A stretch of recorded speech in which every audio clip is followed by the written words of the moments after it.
during the creation, Jesus Christ already existed. Ngayon, nung bumaba siya sa lupa, doon pa lang, nakita niya yung kanyang humbleness dahil katawang lupa siya eh. At ang pinili niyang earthly parents ay pangkaraniwang mag-asawa lang, hindi mayaman. Joseph nga saka si Mary, plain housewife, si Joseph, karpintero. So doon pa lang sa pinili niyang magulang niya eh, very humble na siya eh. Pwede naman niyang piliin yung sino ang hari doon sa Israel ng mga araw na yon.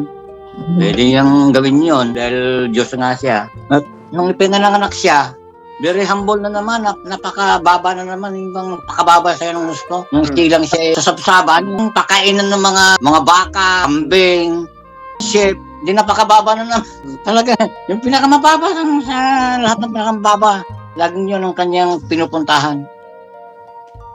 During lumaki siya, during his ministry, wala akong nabasa sa Bible na siya ay may pera, naglabas ng pera, o siya ay may bahay, o may...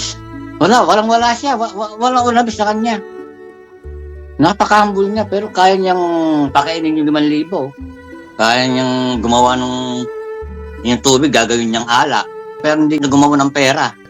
Puro humbleness, makikita mo kay Jesus Christ.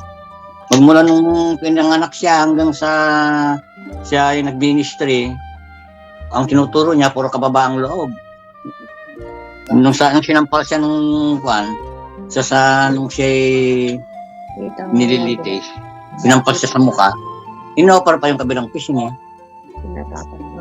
Ibig sabihin, talagang napaka-humble niya. Kagaya niya, yung namatay siya para to save us from sins, di ba?